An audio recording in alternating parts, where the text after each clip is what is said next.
Hello, আসসালামু আলাইকুম দর্শকবিন্দু। আমি সার্ভেয়ার আশিফুল হাসান। তো আজকে আমরা যে বিষয়টা নিয়ে আলোচনা করব সেটা হচ্ছে বিজ্ঞান ও সমাজ, অর্থাৎ বিজ্ঞানের যেই বিষয়গুলা এবং সমাজের যেই বিষয়গুলা আমাদের মধ্যে দ্বন্দ্বের সৃষ্টি করেছে সেই বিষয় নিয়ে আজকে আমরা জানবো পড়বো যে বিজ্ঞান ও সমাজ কী এবং সমাজের মধ্যে বিজ্ঞানের সাথে দ্বন্দ্ব কী, সেটাই আমরা আজকে তুলে ধরতে চেষ্টা করব আপনাদের কাছে এই ভিডিওটার মাধ্যমে। তো মানবিক কর্মধারাকে বিজ্ঞান প্রভাবিত করে দুভাবে। একটি সবার পরিচিত বিজ্ঞানের আবিষ্কারসমূহ প্রত্যক্ষভাবে এবং তারও চেয়ে বেশি মাত্রায় পরোক্ষভাবে মানুষের অস্তিত্বকেই পুরোপুরি বদলে দিয়েছে। দ্বিতীয়ত উপায়টি শিক্ষামূলক, এর কাজ মনের উপর। আপাত দৃষ্টিতে ততটা সুস্পষ্ট না হলেও প্রথম উপায়ের চেয়ে পরবর্তীটি আদৌ কম তীক্ষ্ণ নয়। বিজ্ঞানের যে ব্যবহারিক দিক সবচেয়ে বেশি দৃষ্টি আকর্ষণ করে সে হচ্ছে জীবনকে ঐশ্বর্যশালী করে এমন সব জিনিসের আবিষ্কার, এমন উদ্ভাবন অবশ্যই একই সাথে জীবনের জটিলতাকেও বাড়িয়ে দেয়। বাষ্পীয় ইঞ্জিন, রেল ইত্যাদি শক্তি ও আলো, টেলিগ্রাফ, বেতার, মোটর গাড়ি, উড়োজাহাজ, ডিনামাইট প্রভৃতি এ জাতীয় আবিষ্কারের উদাহরণ হিসেবে ধরা যেতে পারে। এসবের সাথে জীববিজ্ঞান ও চিকিৎসা বিজ্ঞানের জীবন রক্ষাকারী অবদানসমূহ, বিশেষ করে বেদনা উপশমকারী ওষুধ ও খাদ্য সংরক্ষণের উপায়গুলি অবশ্যই যোগ করতে হবে।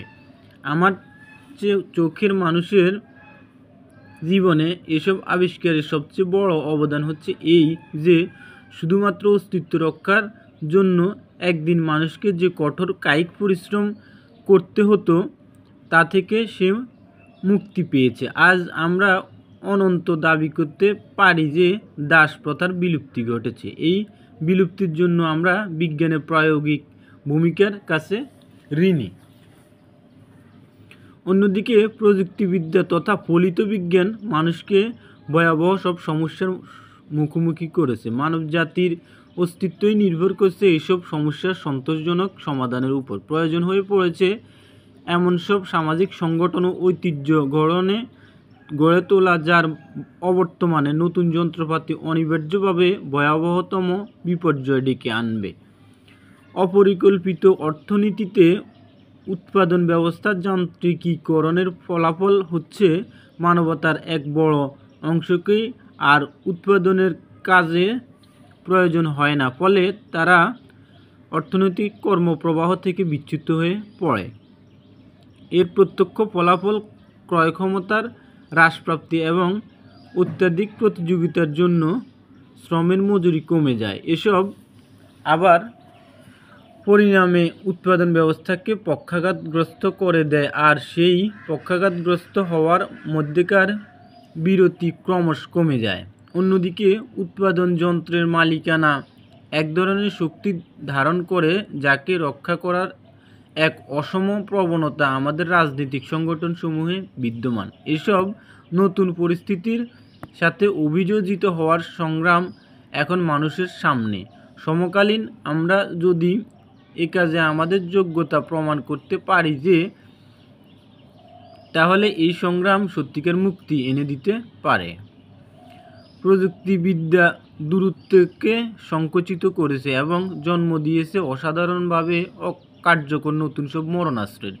যেসব জাতি কাজের অনিয়ন্ত্রিত স্বাধীনতা দাবি করে তাদের হাতে এসব অস্ত্র এখন মানবজাতি নিরাপদ নয়, এমনকি অস্তিত্বের প্রতি হুমকি হয়ে দাঁড়িয়েছে। এই পরিস্থিতিতে পুরা গ্রহের জন্য আমাদের দরকার একটি মাত্র বিচারক ও নির্বাহী শক্তি, কিন্তু জাতিসমূহের নিজ নিজ ঐতিহ্য রক্ষার প্রবণতা এ ধরনের কোনো কেন্দ্রীয় কর্তৃত্ব প্রতিষ্ঠার পথে প্রবল প্রতিবন্ধক।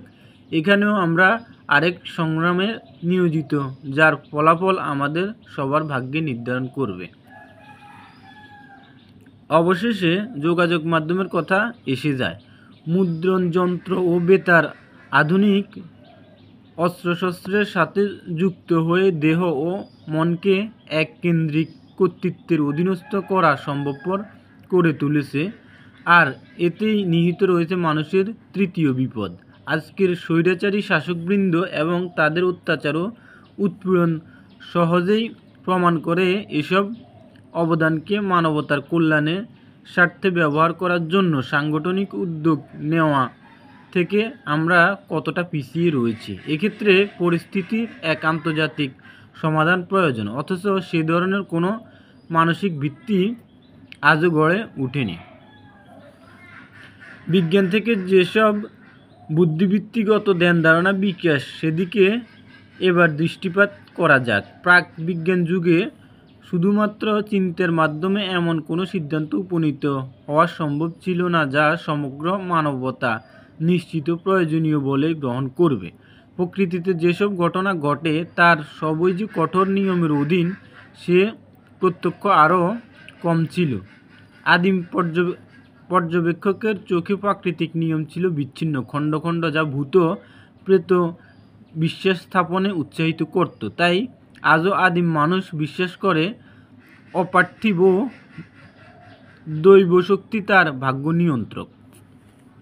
বিজ্ঞানের চিরজীব কর্তৃত্ব এই যে নিজের এবং প্রকৃতির সামনে মানুষের নিরাপত্তাবোধ অভাবকে সে দূরীভূত করেছে। প্রাথমিক গণিত গড়ে তুলে গ্রিকরা প্রথমবারের মতো এক চিন্তাধারার জন্ম দিয়েছে, যার সিদ্ধান্ত থেকে কারো নিষ্কৃতি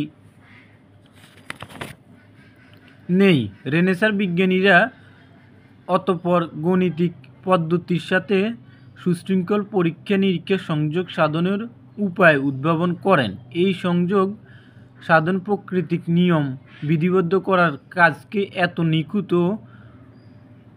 অভিজ্ঞতার মাধ্যমে সেসব নিয়মের সত্যতা পরীক্ষা করা এত নিশ্চিত করে তুলেছিল যে প্রাকৃতিক বিজ্ঞানের কোনো মতামত সম্বন্ধে মূলগত পার্থক্য থাকার আর কোনো অবকাশ ছিল না। সেই সময়ে পর থেকেই প্রতিটি জেনারেশনই জ্ঞান ও বুদ্ধির উত্তরাধিকার গড়ে তুলেছে, কিন্তু সামগ্রিক কাঠামোকে বিপন্ন করতে পারে এমন কোনো সংকটের সম্ভাবনা কখনো দেখা দেয়নি।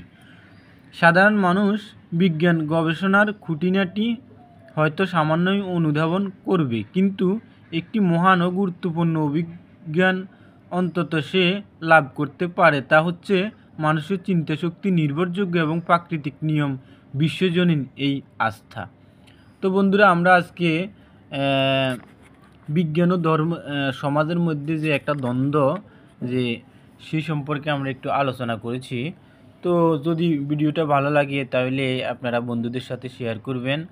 সবাইকে স্বাগতম জানাই। ভিডিওটা যদি ভালো লাগে তাহলে লাইক কমেন্ট করবেন। ধন্যবাদ সবাইকে। সার্ভেয়ার আসিফুল হাসান। আল্লাহ হাফেজ।